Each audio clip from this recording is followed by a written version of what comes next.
So thanks for being here despite the really nice weather outside. That's cool to see that you're coming to the workshop.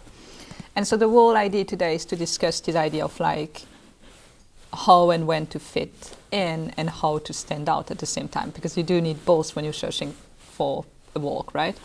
And so we're going to talk about it like about the phase when you get into interviews and afterward when you enter in a job, in a new job.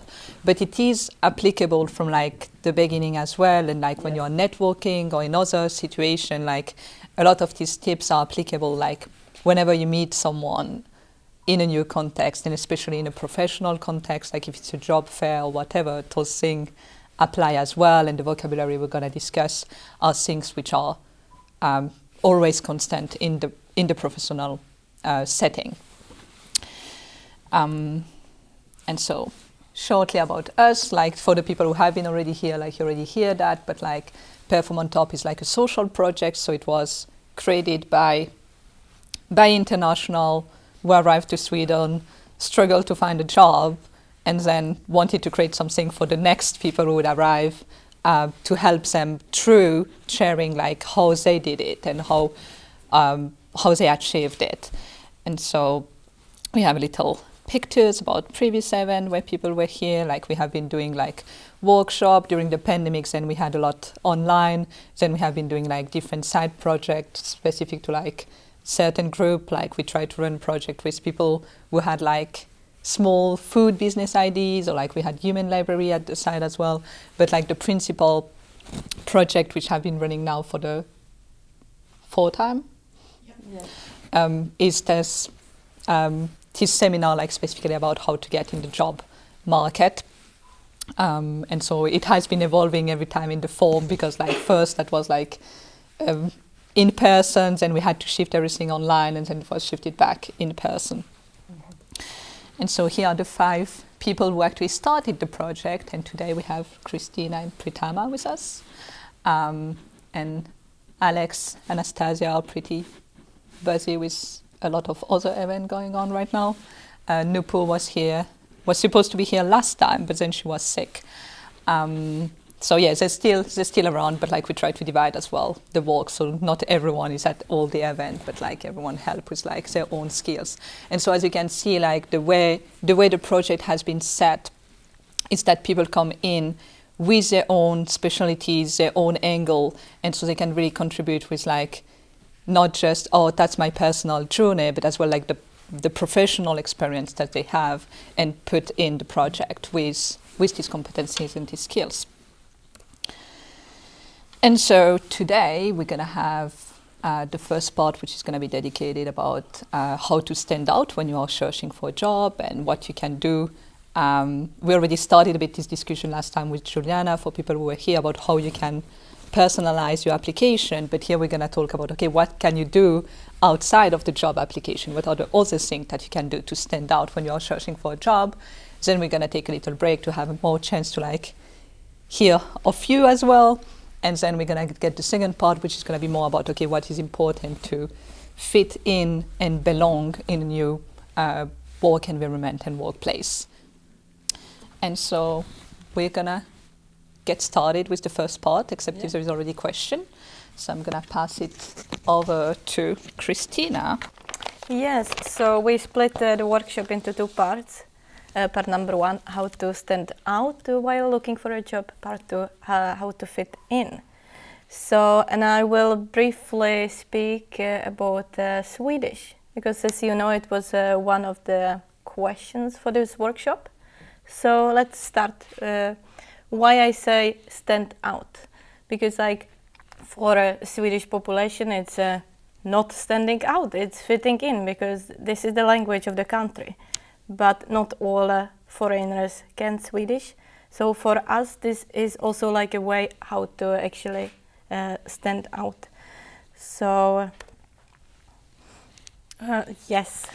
So how many of you, you can raise a hand, work or would work in IT as engineers? Okay. 4 of you. Sorry? No, how many of you are like engineers or okay, 4. How many of you work with people? Okay, or would like to work with people? How many of you study Swedish? Okay, how many of you think you need Swedish to get a job? All of you. Okay, so for me, when I came to Sweden, like I work with people, so it took me around 3 weeks to understand that I really need Swedish. So my name is Kristina. I came to Sweden 4 years ago, so to live with my boyfriend, and I didn't know how to say Sweden in Swedish, so I didn't know anything. I had my first interview in Swedish after 3 months being here. I didn't even understand what they are asking, but it was fun. And I got my first job fully in Swedish at Swedish elections after 7 months in Sweden. So, and then after 1 year, I started to work in prison. So you can imagine how many prisoners mocked me for not speaking properly, not understanding. As you can imagine, in prisons there are no phones, so I could not Google anything. So if someone can tell you how to try to learn quickly, I think it's me. So let's brainstorm a little. Like, do you really need Swedish at work? That's a question that is like very often like coming. Like some works and some companies maybe don't need Swedish. Like if you would work with Irina, for example, in very specific field, there is chance that maybe they would not need Swedish. But like everyone who is working with people, like most of the teacher, social workers, all state position, like you do need some Swedish. Then I'm very often like having or like people asking a question how fast you can learn Swedish, and like this was very individual, but I would say like something between 6 and 12 months you can already like have like some kind of conversation, speak a little bit. But again, it's like how much effort you actually want to put. So here there are some links like my tips. I will give you some tips how I learn Swedish, because I always say it's for me it was not enough to sit in SFI and SAS, and I don't think this is like the fastest way how to learn. So I would recommend you to like implement a little bit more tips.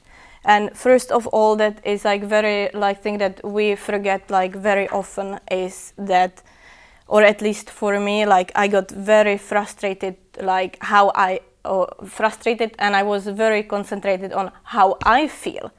Like I was saying something, but in my mind, I cannot express joy. I cannot fight with people because I don't know how to say that I hate them, and I cannot say jokes. I cannot be social. I would have so many jokes like in my head, and I would just not, and then like I would mumble, for example, or I would like speak in a high pitch voice, or like, low voice, hoping like people will like understand and not notice that I make mistakes.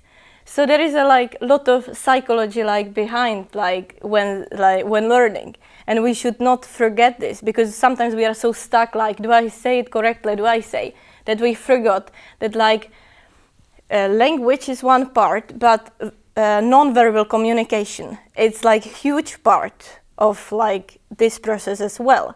So while like being all afraid, like what people will see is like they will see that you are afraid, you are down. So let's not forget like to this part as well. It's very important. So a lot is in your head.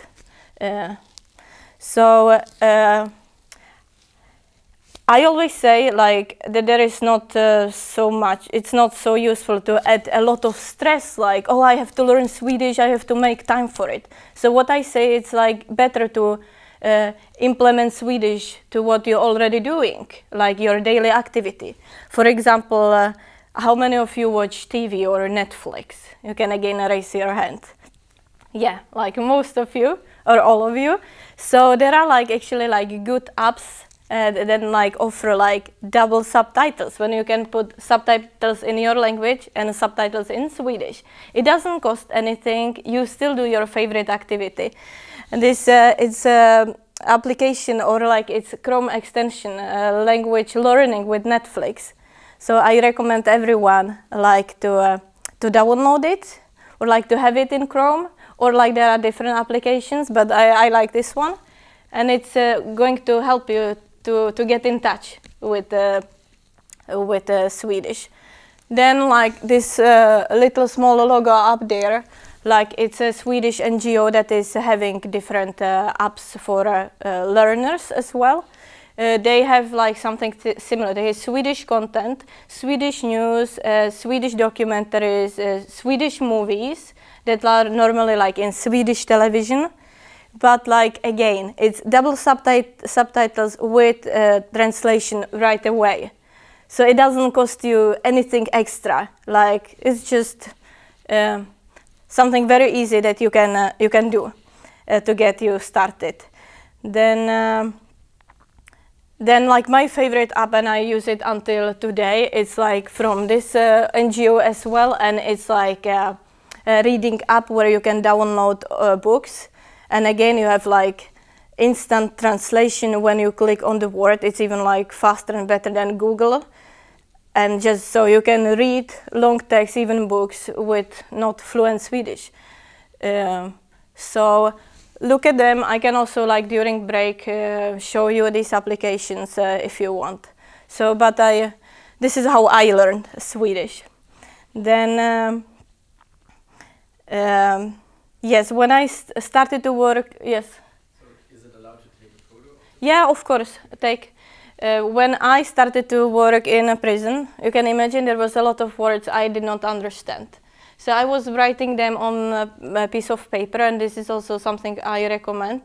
And then I was using some kind of like applications, like where I was making my own like list of words. And for this one, this Memrise, for example, is pretty good. So there you can create your own course with your own translation, with your own words. And then I normally, like in a bus or tram when I'm going, I just, instead of scrolling, I just test myself in Word. And it works with like this algorithm of spaced repetition. So it somehow like stay in your head. Right now I have like a course of 2,000 words, something that I'm working on. But it's a good way. Again, doesn't cost you so much extra effort and time. Then what I recommend, like it's here in town, different activities, like social activities in Swedish. One of them is run by Lawrence here, and it's this Spruce Cafe, where you can meet with other people, speak Swedish, and I'm sure Lawrence will introduce later her part. This is on a similar basis. It's like if you have kids who want to socialize and do Swedish, this organization is actually having meetings with parents, like in a group, and with babies, and they speak Swedish. So yes, and the last thing that I want to mention is like a good way how to learn a Swedish, or how to like get a little bit inside of like the Swedish thing, is like to get a mentor in your field. And for this, like we have some good organizations, like this organization, for example, pairs you with some professional from your field, and you can like chat. You have fika, you can chat. All these, they are for free. Then another one is Kompis Sverige. It's on a similar basis. Then Mitt Liv. I don't know, is anyone who knows Mitt Liv? And like Open Hus, it's Swedish based and it works on a similar basis. They pair you with a mentor like from your field. Sometimes it takes time like to get one, and it's 1 year long mentorship where you can meet, discuss every month, every 6 weeks. Like, and this person can help you with your CV, with your motivation letter, to your workplace, like basically anything. It's a good way. Yeah, there are a lot of sources. I could speak about this forever. I will, for now, leave the stage to Lawrence. Yeah. Yeah, so I'm just going to say a few words about Spruce Cafe and in general the fear of that some people feel when they have to speak Swedish. So this is really the goal of this Spruce Cafe, but you have a lot actually. You even have the Spruce Cafe, the real one in Gothenburg, where they have meetings on a regular basis. But we working mainly online. And we try to make it fun because our goal is that people get relaxed speaking Swedish. And of course, it's not perfect because we are all foreigners and we all make mistakes. But the goal is not about speaking Swedish perfectly, but it's more about, dare to speak, to use expressions you would never. And each time we at least learn 5 new words. And yes, it's very interesting what you were saying, Christina, about the fact that you have to make your own list. Because like when I was looking for a job, I realized that I was missing all the technical, if I can say, words.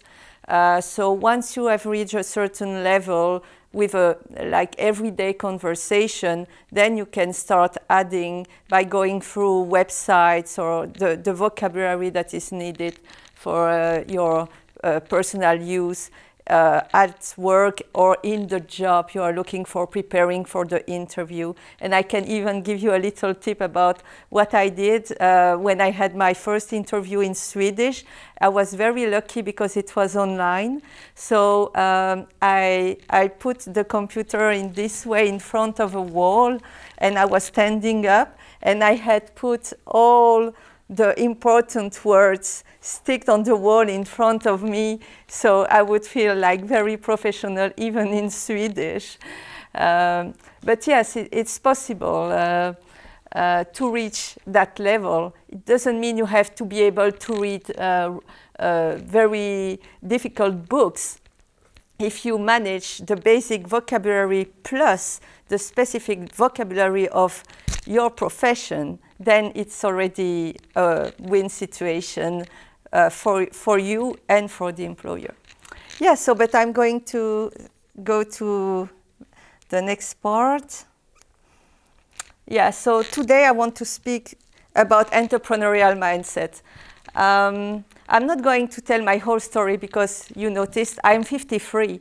And I moved for the second time in Sweden about 4 years ago. And I said to myself, well, I'm that old, and with what I can do, there is no way I can find a job in Sweden.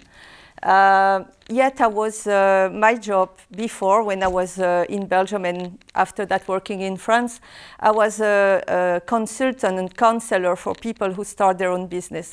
So I actually spent a lot of time here at YesBox because I was actually running a center like this one. And I started to meet people, and a good way to do it was to have myself a project. That was a way to meet them. So I kept, because I was teaching people how to have that entrepreneurial mindset, I did that for me as well. And I did it in different ways. And today I want to explain to you how you can stay active while you're looking for a job, because it's not only about answering job posts and changing lines on your CV. It's about being proactive and acting like if you were already working. Why? Because Swedish employers prefer to employ people who already have a job, and for you, probably in Sweden. So how do you do when you don't have a job? You cannot show that you're already doing something. So you have to somehow create the impression, but not only the impression, situations where you show that you are working. And even if those situations are not 100% professional, meaning that you are not employed by a person and working in a team, it is, in the eyes of the employer, something positive. So what are the different ways to do that? Of course, a lot of people who are expats, they explore new things. You can do that, but if your goal is to look for a job, you have to do those activities with the goal that it will help you to add interesting things on your CV that will attract the attention of employers. So, for example, you can volunteer. Well, at the beginning, I was volunteering for school, the international school. That was great. But at some point, I said to myself, how can I value this? So I discovered Perform on Top, and I said, this is like more close to what I am doing already. I also joined other associations where I can coach people who are starting their own business. And I do all this for free. It's a lot of time and energy. I was not paid, but I mean, you have to start somewhere. I mean, so the way. Then if you are an engineer, for example, you could volunteer as well for contributing to projects. Of course, you are going to work again for free, but you will have something to put on your CV. You can also start to build up your portfolio. So you can work on personal projects that you can thereafter show. So it creates a sense that you are continuing your job. You didn't stop creating. You didn't stop learning new things. Once again, you can also take new classes, so you can be more professional in certain things that you think you might improve. But again, you have to pick up the right things. It has to make sense with your personal project. So all this is, of course, to avoid that famous gap in the CV. When you have the interview, people are asking you, oh, but I see that those last 3 years you didn't work. What did you do? So you don't have to justify yourself. You already the ready-made answer. And most of it, there is no reason you wouldn't implement those actions into the professional part of your LinkedIn profile. That's what I did, and it worked very well. Yes, and now I want to come to the thing that is working very well. It's the part of starting your own business, or at least to try thinking about how could be your job if you were a freelancer. So, and this is where I'm going to go to the next slide. Do you have like questions now or no? So I go to the next slide. So I want to tell you a little bit about my story. So from the idea that I had that maybe I could again be a counselor, maybe I could be hired here at TSBox. Because of the Swedish, I said, well, counseling, business starters in Swedish would be very tough. So I didn't forget that, but I continued to do other things. And I created all kinds of small projects, and I created my own workshops, and I spoke to a lot of people. And one of these workshops was about finding my ideal project in Gothenburg. And so it's about this wheel that is used by YesBox, actually, when you want to create your own business. And this is something that you can apply for a business, freelance job, or even to create a job. It is about what your skills are, what your knowledge here, then what are your contacts, what are the people you know, the experiences you lived, the resources you have, and the interests that you have. And you make list of all those things. And then, of course, you have aspirations, like things this would be my dream job, or needs, like I need to find a job now because I need money. So with all those things mixed up, you can then go and look into market realities. It's the same as for a business. Sometimes you have a wonderful idea of a business, and then you go and see the competitors and say, oh my God, but so many people are already doing this. How can I position myself? And those market realities, it's also, when you look for a job, about looking at what the employers are looking, what profiles are they looking for. So you are a person, you have your skills, but you need to understand what the other skills of the other people are. So you can understand where you are compared to them. And then when I did this, so I go back to my story, I came up with a personal project, and from there I created my own business. Well, it was more a freelancer job, and it's about relocation. So relocation companies, actually something I was thinking about when I was a few years younger, but my job was being a consultant for people who start their own business, so I never thought about this.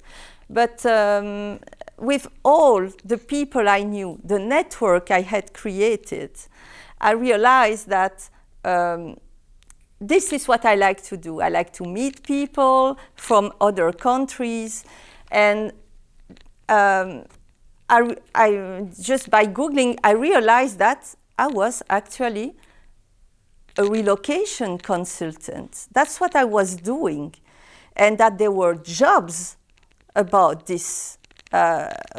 People were paid like employees doing this job. So I started looking at jobs with my 53 years old, didn't work for I don't know how many years, and 3 interviews. Because all this was on my LinkedIn profile, and I positioned myself as a specialist. And of course, I had not a lot, but a few customers. So I was credible for employers. I was already working in another way, but I was working. I had clients, and I was a professional, which really I had very low self-esteem at some point, but suddenly I was again someone. I think it's all about motivation, yes, and also personal branding. So who you are, how to position yourself in the market. It's also networking strategy. When you're on LinkedIn, you really have to invite people that will be interesting to you, and people who are doing the same thing as you do, because then you connect, you ask 10 people, you connect with 2, and then it will go and it will explode. And if you are an engineer and you know like 20 other engineers in Gothenburg, this is also a way that you can find a job, because you will see through the system of LinkedIn appear job positions that might interest you, for example. And be visible. Yes, this is also something I noticed. I spend hours behind my computers trying to build that Expatrios website. And at some point I realized this is no way, it's not the way I should do it. So, of course, there was the COVID and everything was closed. But then I started to join meetings in Swedish sometimes, like I was not saying anything. But I met people, and people, they remember you. That's very important too. So yes, being visible online, but also on the field. It's very important. So yeah, don't hesitate to register to any workshops like today. Today we're going to connect.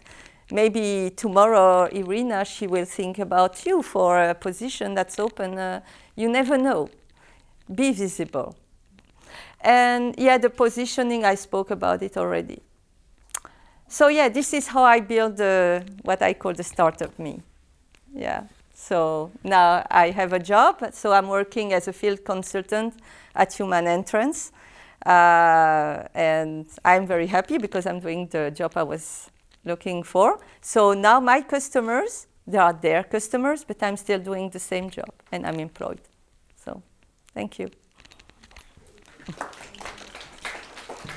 Yeah, Because it's about the same, so I'm not the only one. exactly. I'm gonna take the different angle because, like Lawrence already had, like obviously a lot of experience abroad before moving here.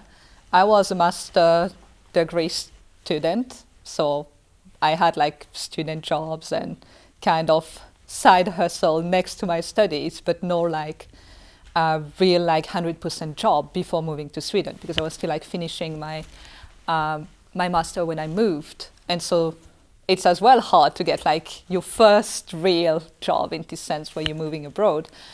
So it was a bit of another. I'm at another stage as Lawrence was when she moved here, and I moved here like in the middle of the pandemic. So that was a brave, bold, crazy move. Call it whatever you want, label it whatever you want. But so for me, the issue was that like you move here and you don't have a network. So of course there is already like 100 other Swedes who have been here forever, who have their whole network when they look for their first job. So how do you get that first opportunity? How do you make the first opportunity happen? And so it's all about the same as what Lawrence has been talking about and about Swedish. Like I work. So now I work as Volvo Car as a recruiter specifically for UX, user experience. So everyone speaks English, all the meetings are in English.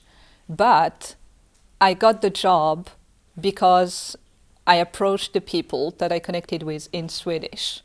And so they saw that I had been in Sweden for less than a year and that I was already like trying to connect with them in Swedish. And they did understood me. So yeah, it was broken. It was not perfect Swedish. And I still don't speak any perfect Swedish. But the fact that I approached and connected with people and I was like, hey, can we have, do you have 15 minutes for an e-fika? Can we take a call online? I'm really interested in your experience.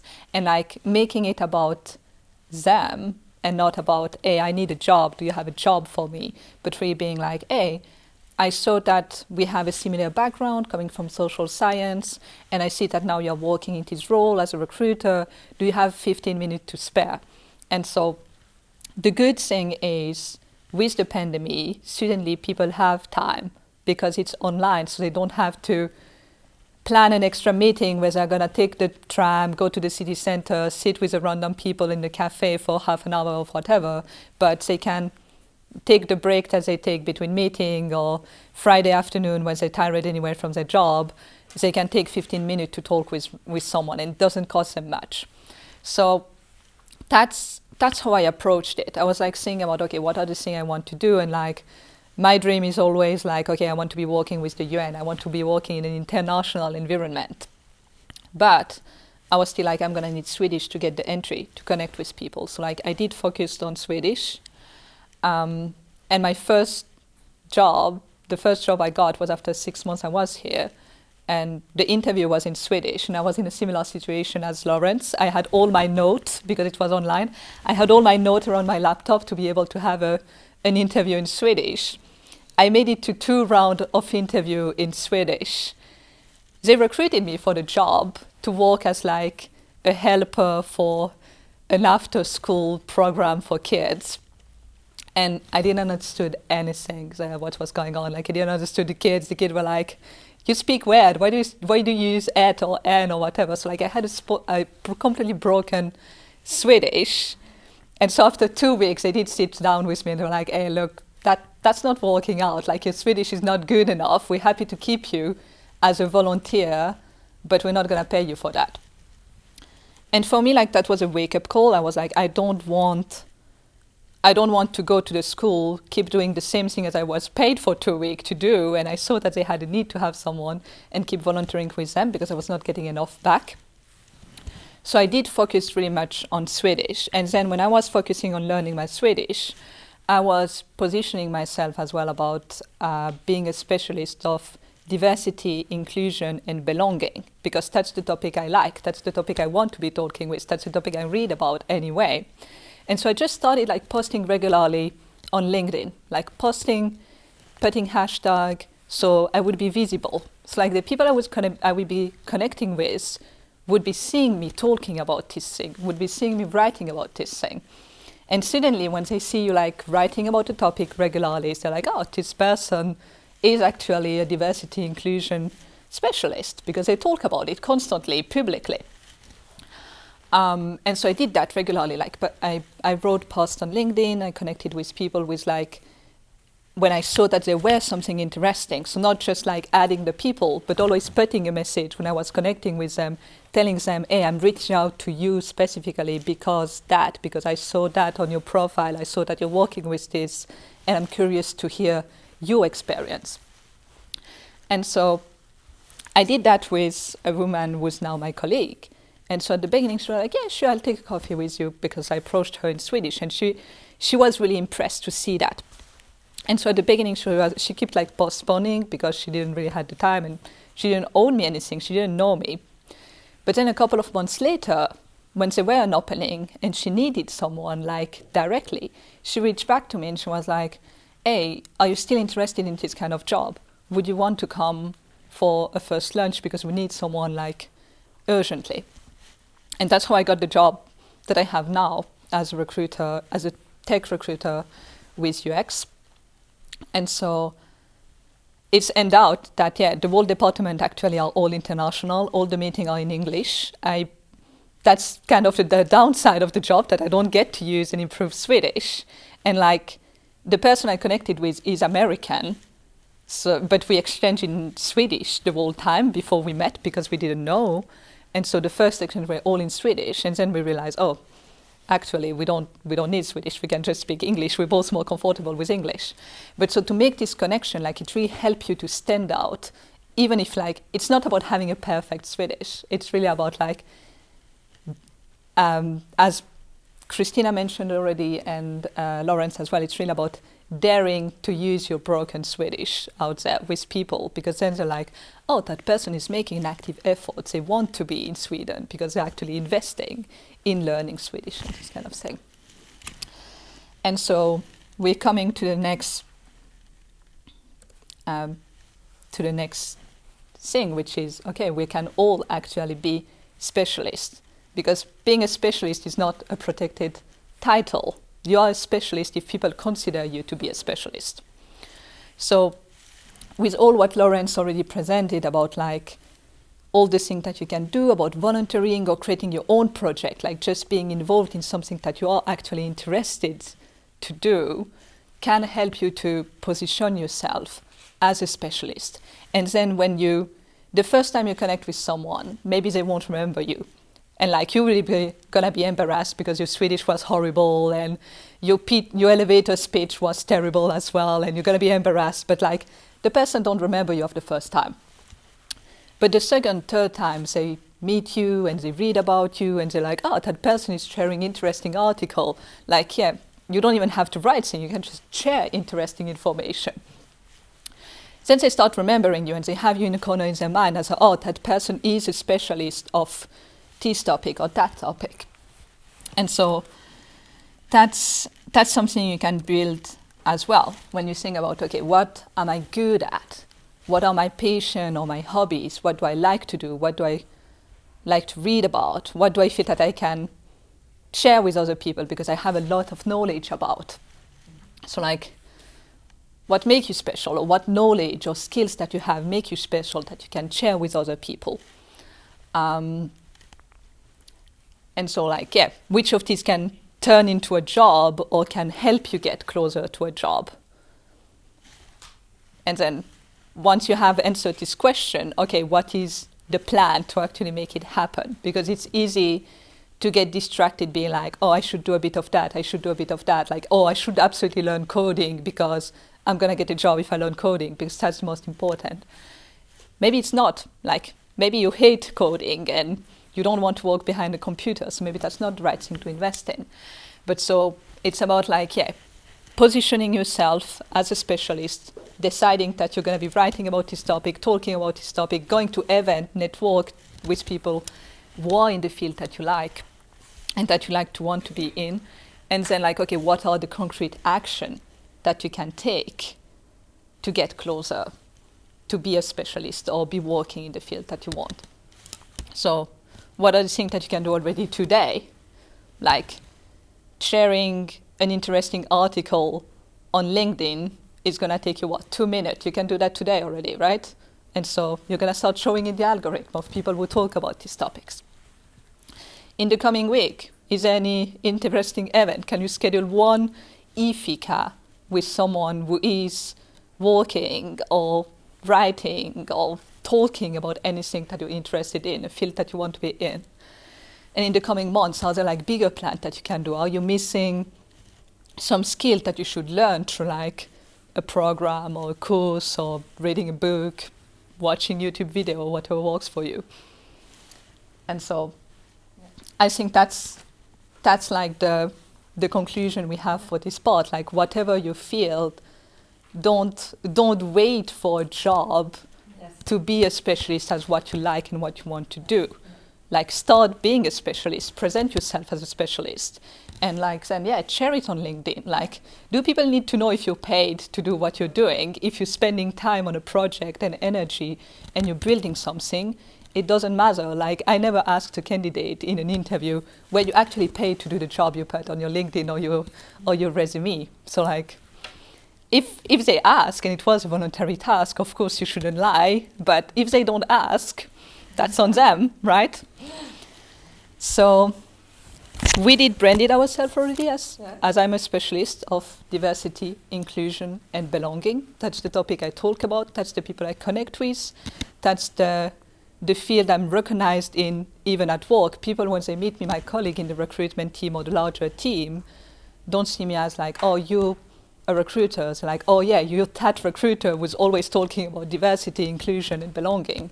And so when there are events or other people that they have in their network, so suddenly they start sending them back to me as well, being like, hey, you might be interested to talk to that person because you share this interest. And so we do have a little card for you as well. So we're gonna go to the break in a couple of minutes. Grab a little note. There is little pens. Put your name. It's good that people have your name. And just decide, okay, I'm a specialist of, or I'm a specialist at. Okay? Just write it down, stick it on you, so when we go around, we can see, okay, oh, you're a specialist at that. That's interesting. What do you do in that field? Do you write about it? Do you talk about it? Did you study it? What can you share with me about it? And so we can talk about it during the break. Did you say cake design? Yes, So baking cake and making them pretty and impressive. Okay, so let's take the example. What can you abstract from this? What are the skills that you needed to be? So like, there's a lot of like creativity, imagination, working with color, shape, all these kind of things. So even if you cannot do it anymore with your hand because you have paints, there is all these skills about like planning and having a specific deadline, right? If someone want a cake for an event, if you deliver like 2 days later, it's no use for them anymore. So I think it's about like extracting then the skills, like the thing that you liked about the cake design, and how you can like take that away with you. What is transferable from that? And so like the whole planning about, okay, what is the stock that I have? What are the materials that I need? What are the tools that I need to do that? And then like extract from this and being like, okay, what can I still use? Or maybe you want to do something completely different. Like I had never worked with diversity, inclusion, and belonging. I had been like doing volunteer projects, which were connected to it, but I hadn't like had a job title as that. So I did build it up, and I started like reading a lot about it and this kind of thing. So like maybe there is like some lateral move that you can take. Like there is always like skills from any past role, even if you don't want to be in that role anymore, that you can take away to the next step. It might be a hobby, but it might also have been a part of your career, actually, and you're allowed to change career. And if I may add something, it's about timing. Not everything will happen quickly. Building your own brand, it takes some time and a lot of work, and to discover who you are as well. I had no idea I would be what I am today, one day, after so many years. Just something that came up with that exercise that I made about my contacts, my knowledge, the things that I knew that I loved to do, meeting people, foreigners from all countries. And so it's a process. So you can change. You should see my CV. It's like I had 3 lives, because it's all in all directions. But it was not a handicap, actually. So especially big company like are looking more and more for people who come in with a diverse profile, because they look at the company and they're like, oh, my whole team is actually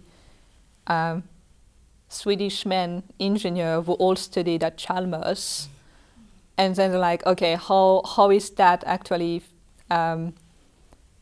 feeling the need of our customer, because our customer are not only Swedish men who studied at Chalmers, and then suddenly they do want to have like people with different profile. Like I had no experience in recruitment, but they took me in specifically because they wanted someone who came from another approach. So like I had like relevant like transferable skill and knowledge about like international migration, ethnic relation, diversity, inclusion, belonging, which are all like topic that of course you work with as a recruiter. So then like they do hire you for the skills and knowledge you have that they cannot teach you. Because like using a program, they can teach you. They don't need you to know the program before joining the company and this kind of thing. So it's more about like, what are the skills we cannot teach that person? And then like we talked a bit about volunteering. One of the things I did, because I'm really interested in like working in this field of diversity inclusion, like I volunteered with the Red Cross, and like everything was in Swedish. So, and they were like, oh, do you want to speak English? And we're like, no, if I'm the only one, I'm just going to sit there. And so, of course, like some meeting at the beginning, I didn't understood like anything of what was going on. And then like after the meeting, I would ask the person who was leading the meeting like a couple of questions, but like, hey, I'm not sure I got it all. Are we going to get like a sum up or something, like a summary? Or like they had training online, which were all in Swedish. And I would translate like what was on the slide on the side during the meeting and this kind of thing to really be like, okay, I'm going to be like learning about this vocabulary of humanitarian and the Red Cross and this kind of thing, because that's the vocabulary I want to have as a technical vocabulary. Mm-hmm. Yeah, I had no idea, like all Swedish people during the pandemic who couldn't go out and do the grocery. So I was teamed up with a Swedish woman and she was incredible. Like she wouldn't talk in English to me. She could English, but it's like, no, we're going to sit a quad here until you can Swedish. And so we got the list of groceries, and I had no idea what a shoemaker dish was and whatever. So like I had to learn as well about the vocabulary. Like, of course, the grocery shopping was not like an insane task, and like learning food vocabulary was not the relevant part. But having to interact with all the Swedish people and a Swedish teammate to go around and shop was the really valuable part. Mm-hmm. But so should we keep get the discussion, move slowly to the fika, and we can keep talking around there. So let's see, guys. Have everyone already exchanged contacts and stuff? Right? No. Well, you will still have a little bit of time after we finish everything. Now that we have talked about standing out while you're looking for a job or switching jobs, we want to focus in the second part on more so on about fitting in while you're at the job, or even when you're going through the interview stage to get a job, because you will probably, there is a high chance that you will speak to Swedish people, and it's good to know how is it working there before you even start sometimes. It can give you a lot of insight. So what I'm going to start with is 10 things that shocked me in Sweden and workplace edition. So first off, I want to say that I have worked in very different positions in Sweden. I have been an intern for a research institute in Sweden. It was my first job-ish internship. Then I have also worked as a waitress for a while, about 1 year. Also, I worked as a personal assistant for about a year. And now, more than a year, I'm working as a program manager for an environmental NGO. So I have quite wide spread area of, my background is quite widespread. But things I'm going to be talking right now, those things are applicable to all of the workplaces I have been at. So it doesn't matter which kind of area you're working in. And those things are something that I thought and still think something that is not so common, in my opinion, but very common, not so common in my country, but is very common in Sweden. So first off, let's start with good things. Clam dog. Does anyone know what it is? We will play a little bit of quiz today as well, like sort of. Does anyone have any idea what it is? Yeah. It's like you have vacation before and after, and then the middle part is something like. Yeah. Can you give me an example? Like 6, maybe. Okay, 6. Let's say 6 is a public holiday. It's a day off anyway in Sweden. What would be a clam dog? Mm-hmm. Maybe also the 5th. Can be. So yeah, as you correctly mentioned, the clam dog is sort of literal translated and something that you're fitting in. It's very tight. So that means, for example, if 6th is a day off for everyone, a lot of people would take 7th and 8th as a clam dog. This is the days that are usually covered by flex hours, or, some people can even take a vacation day, which makes basically a big holiday for you from 6th till 10th. Sometimes people can also take 5th. If you really have a lot of flex hours, some people can take the whole week. And I have done it many times as well. So this is something not unusual in Sweden to do. A lot of foreigners especially think, if 6th is the public holiday, that's the only day I can take off. But if you have a lot of overtime hours, flex hours, or you have vacation days left, always go ahead and do it. And you will see that a lot of Swedish people do that, and it's totally normal. Now to more difficult things. Annual salary talk. So this is something that I thought was really weird. The idea of a salary talk was not something new for me. I had that in my country, but we don't have it annually. It's more so if I feel that I'm being underpaid, then I go to my manager and say, well, I think I need to get a raise. My manager would never come to me and say, I think you need to get a raise. The cheaper you are costing to a company, the better. It's like in my country. But so when I came to a Swedish workplace and I was informed that you are having an annual salary talk, I was pleasantly surprised because doesn't matter what happens, I will still have a little bit of raise. But then I was super terrified because the idea that I have to justify that I need to be paid more was feeling really unsettling for me.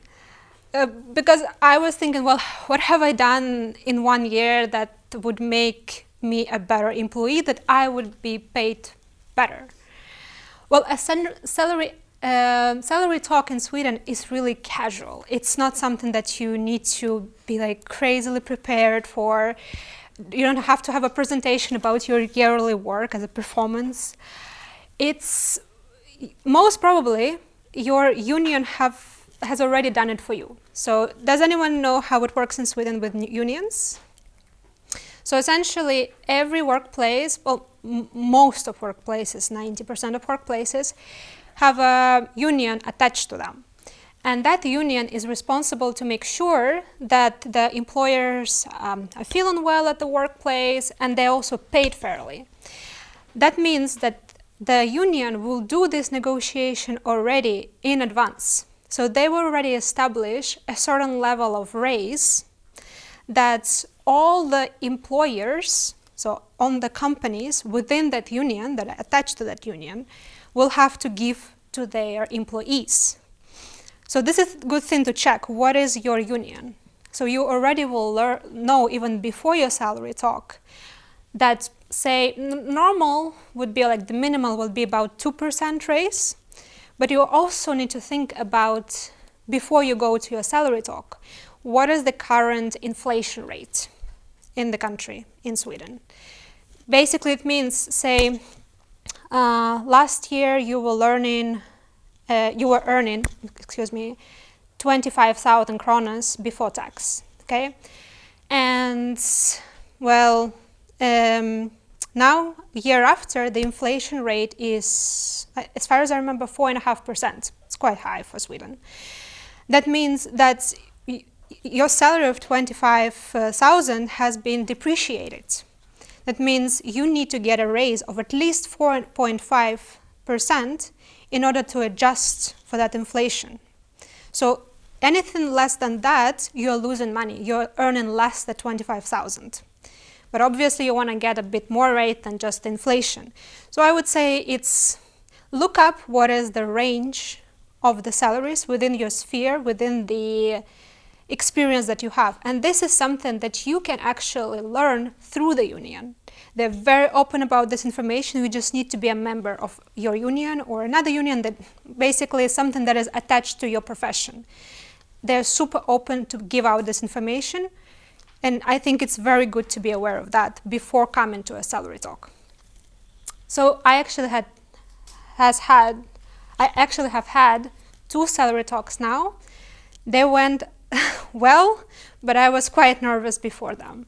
But don't be so nervous because it's quite trivial in Sweden. It's not something that, you have to be super nervous, you have to explain a lot of things. You just need to know that you will be expected to say that you want a raise. That's normal. Another thing that shocked me was no hierarchical structures. I come from a country where hierarchy is kind of everything. It starts at school, goes on to universities, and then you enter a workplace, government, everything. Everything works based on a hierarchy. Your manager knows everything, you know something, but basically you always answer to your manager. And you always have to make sure that a manager, you need to mindfully choose your words when you speak. In Sweden, I would not say it's so much like that. It's much more horizontal. That means that it is totally okay to, when you have a meeting with the manager, with your team, to say your opinion, even if it disagrees with your manager's opinion. Because, you're expected to do that. And actually at my job interview, which I had in Sweden last year, my current manager, at that time the hiring manager, asked me, what are you going to do in this situation? If you don't agree with me, what are you going to do? And I was really, I really had to think about it because, everything inside me was saying, well, I will be very flexible and I will listen to your opinion, and that's what you should do anyway. Of course, you should listen to someone's opinion, but I also said that, well, if I really disagree with you, I will basically say that, okay, this is my opinion. You don't have to say, well, your idea is really bad. You can say, I hear you, but this is what I think is the right way to do. And it doesn't have to be right as well. But in my opinion, this is what is this horizontal structure. That is, every person's opinion has to be heard. And yeah, of course, first names, it's also quite weird because I'm used to addressing, well, not anymore, but I was used to addressing everyone with Mr., Mrs. In my country, we have a different way of addressing rather than that. And in Sweden, even if it's, I don't know, a CEO of a company, you address them, well, hi, Johan. A little bit weird, but totally okay.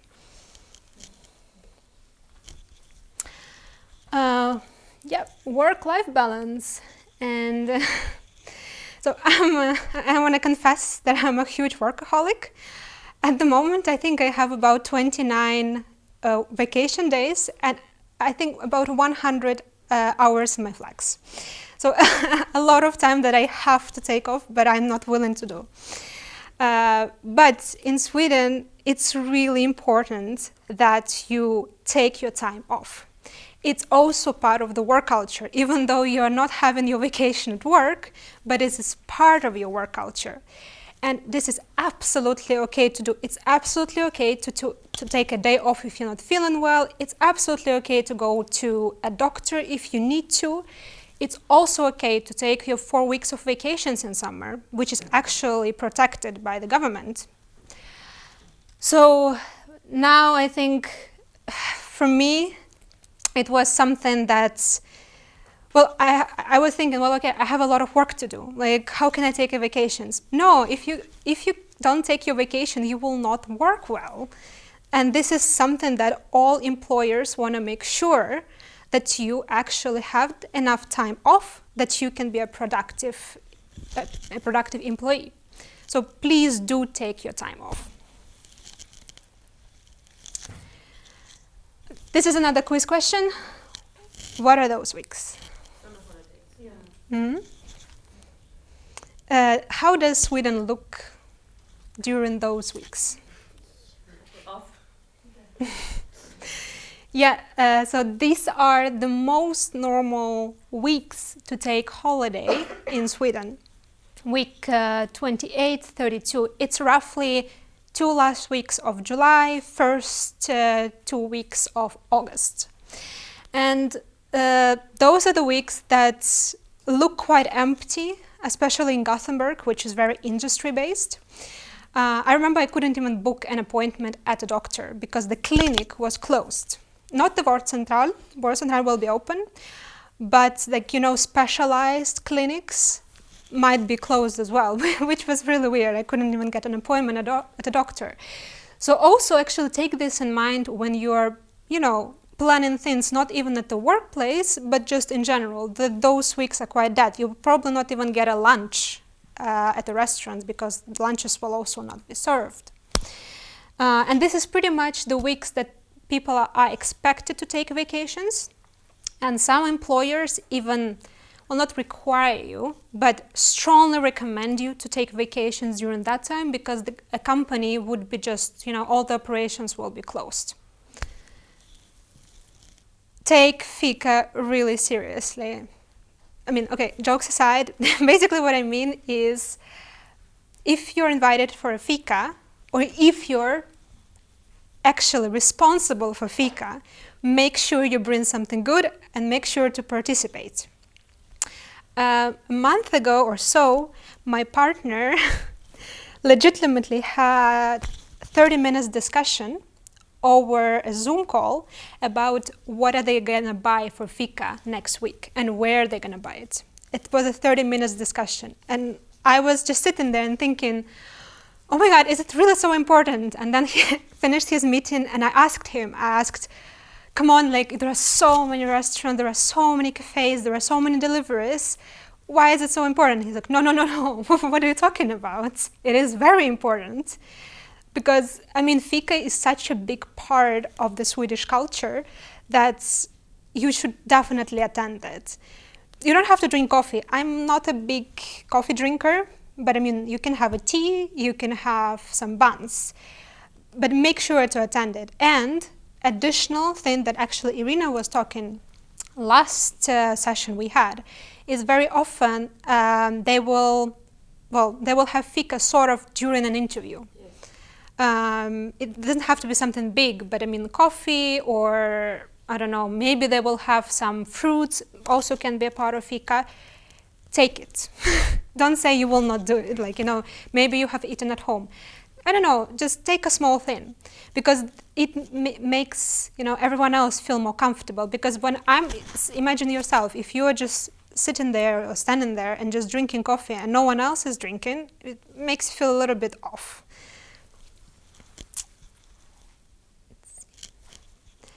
Another part of food section of this presentation, julbord.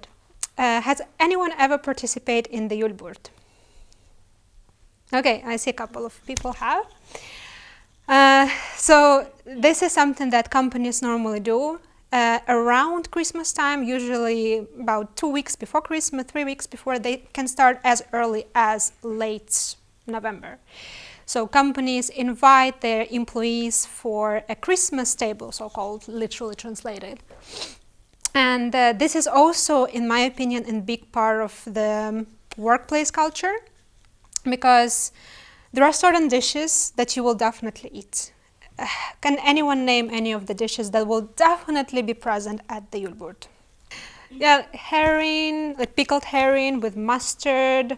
Then you will definitely have some prinseskorv, which is those small sausages, you know. Also meatballs, almost definitely. Also some smoked salmon, for sure. And you will definitely have snaps, which are those, well, I don't know actually what is that till today. It's kind of like vodka based, I guess. Yeah, brandy. That you don't have to drink. I mean, no one makes people drink alcohol at the event, but this is definitely will be there. You don't have to really prepare for your board. You just need to show up there. Yeah, don't miss it. That's what is important. Don't miss it, because this is also part of it's sort of like fika on after work. It's something that everyone expected to be at, unless you have a really good excuse. And I mean, it's really fun because you get to know your colleagues in a very different way.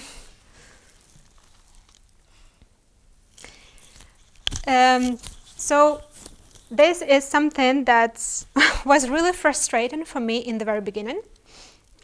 Now I'm very used to it. I think I am. Slow decision making. I think in the beginning I was just thinking that, you know, when you have a meeting for 2 hours and then another meeting next day and you're kind of discussing the same topic, why are you doing that? You don't reach anything.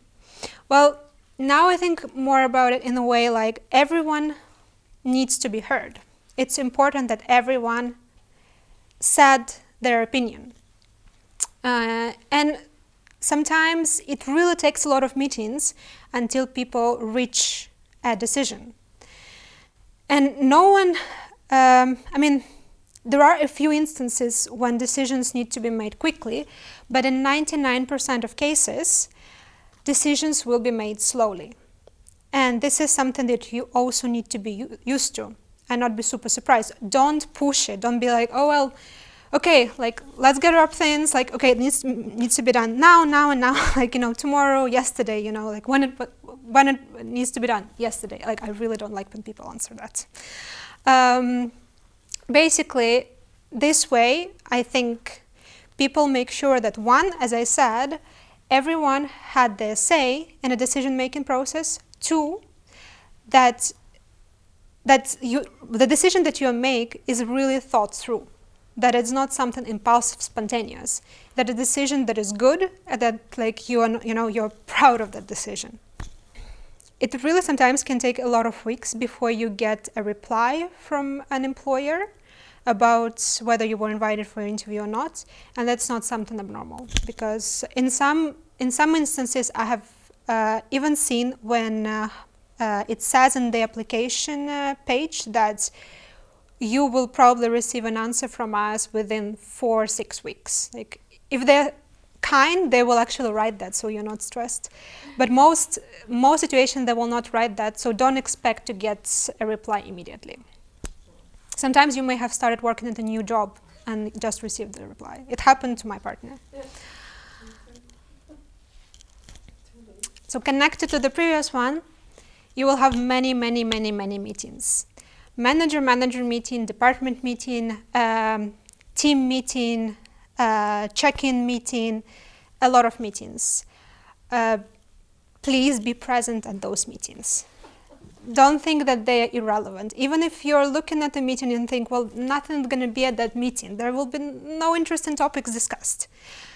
At least in the beginning of your career, try to attend a lot of meetings. This way you will understand how things work in Sweden. And the last point I wanted to make is there is no particular dress code in Sweden, as you have probably noticed already.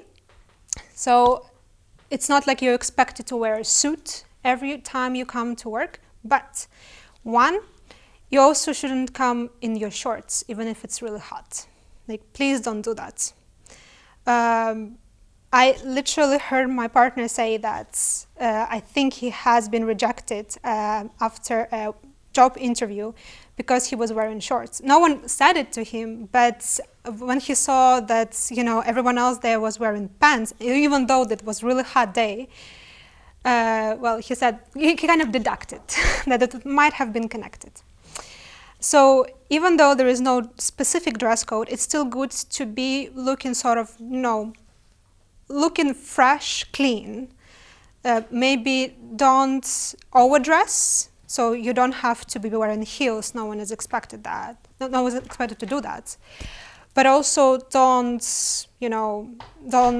think that, well, if you're gonna come in like these kind of shorts, in, I don't know, maybe dirty clothes, it's never good to do that.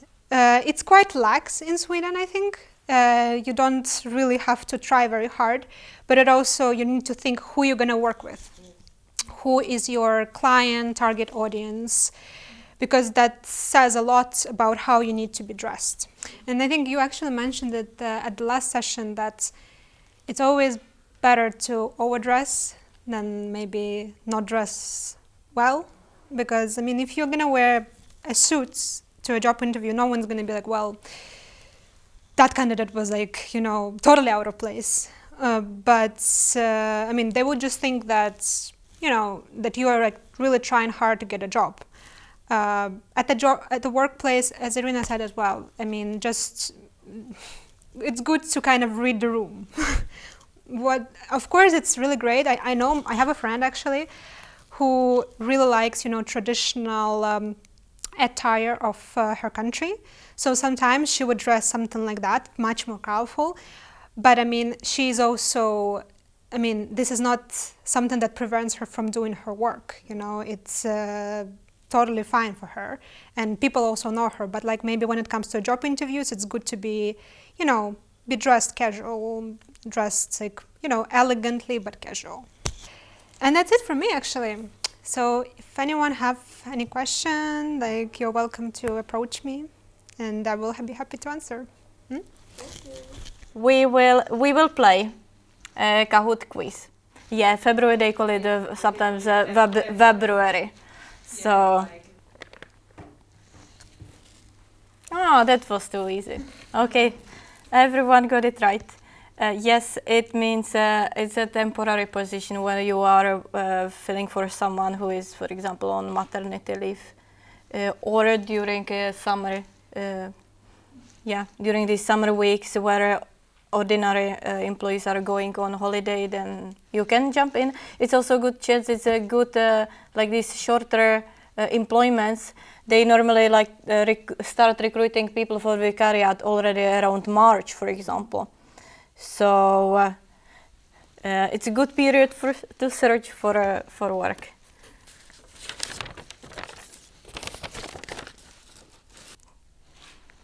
Yes, so. Lots of people get stuck on food. Yeah. So then I can say that the red one is correct. Correct one. It's not a fish. It's the first. It's a social law. You're not better than other ones.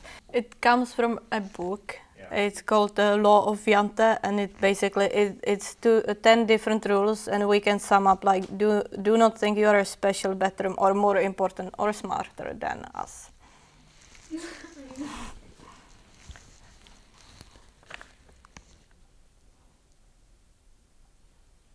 So, yes. So it's social event with your colleagues. It's after work. It's after work. After work in my country, it means like you start drinking or doing whatever you do after work, and it just goes all night long. And then everyone is calling sick next day. But here actually doesn't need to be like big party all night long, but it can be like some couple of hours, like I don't know, from 5 to 7 or 5 to 8, and then you just go home and come fresh next day. And it's a good way how to socialize with your colleagues.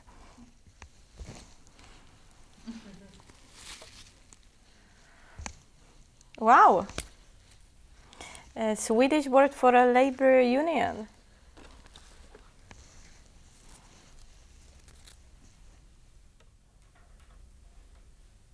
Oh, I can see it's very easy. Next time I will make it a little bit more difficult. So, guys, you're right. It's a Swedish word for overtime, like 2 different kinds of. A comp is like special kind of overtime that it's basically like hours. That's what we were speaking about also before. Because your free time is valuable. Work-life balance is valuable also. So you will be asked already like during interview probably what you do in free time. So this is a good to know.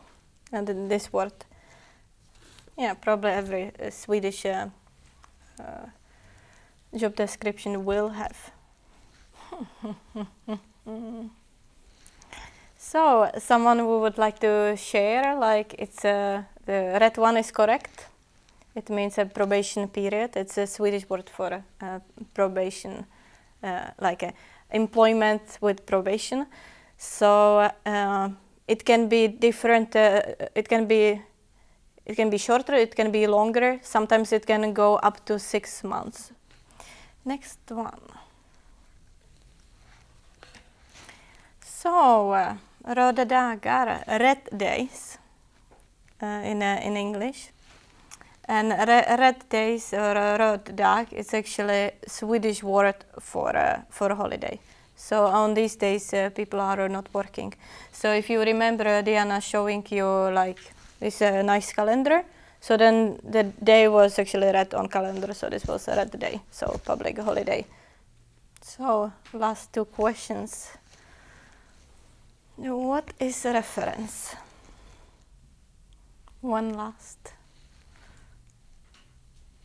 So reference. It's when a previous colleague, teacher, mentor, or similar vouch for you when a recruiter call. Someone already maybe gave reference or was reference for someone.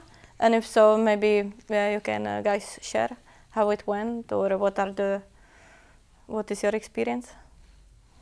This one can be a little bit more difficult. We will see. Not difficult at all.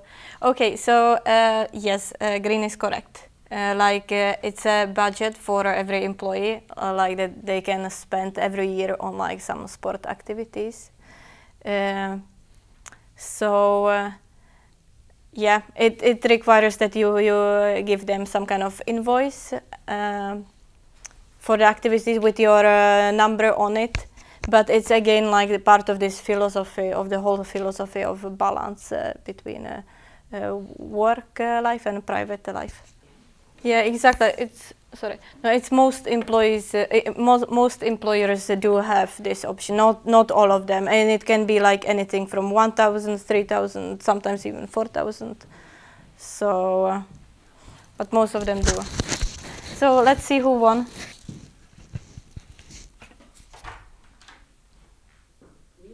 Woohoo! Swedish.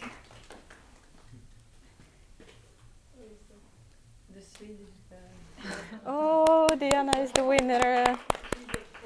Okay, and so we have a bit of a little concluding part. We have been talking a lot about like how you can stand out when you are searching for a job and what you can do to fit in. But then there is as well the question, okay, what do I want to keep? What is like my personality and who I am and that I don't want to compromise on? Because like maybe the way you dress is something very personal and very important for you, and that's maybe not something you want to be compromising in. I'm taking an easy example.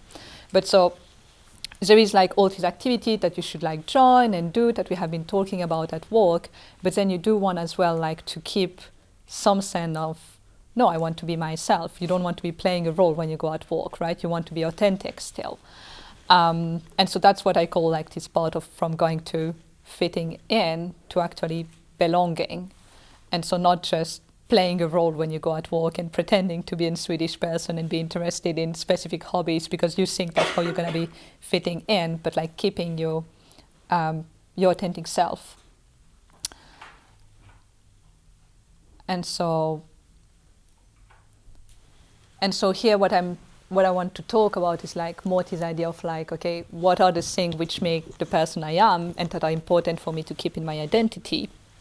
And so how can I balance this between fitting in and helping my new colleague or my future colleague like project working with myself, and how they can be relating to what you're doing and who you are, and so that they see you already as an insider. Because a lot of this thing about getting a job is about in the first contact as well, that they realize that like, oh, that's a person I can be working with. I have something in common. I can imagine like talking with that person and sitting with them every day.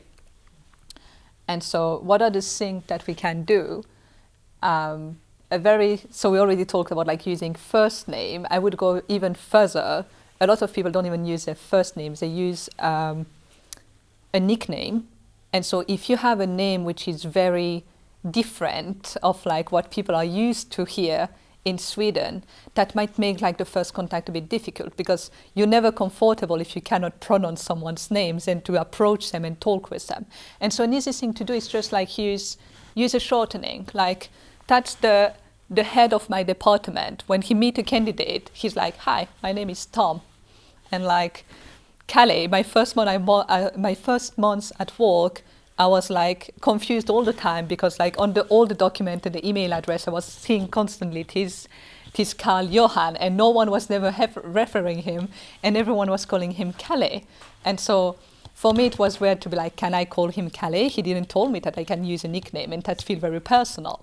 But so that's very common as well. So like independently, if like you have a long name which might scare away Swedish people, or if you have a very common name, like an easy thing to do and help people remember you and being like, oh yeah, that was easy to talk with that person, is to use like a nickname that you are comfortable with. Like we do that constantly all the time when we have candidates with long name. When we talk to each other in the department, we like using shortening because they have a super long name that no one can remember, and so we just use like a short version. So like I do have even candidate like sending the application with like something like that, where they put like the one name and then they put their full name in parentheses on their resume and on the application to make it easier for people to remember and use their name around. We talked as well already about the Swedish. The short answer is yes, you do need Swedish.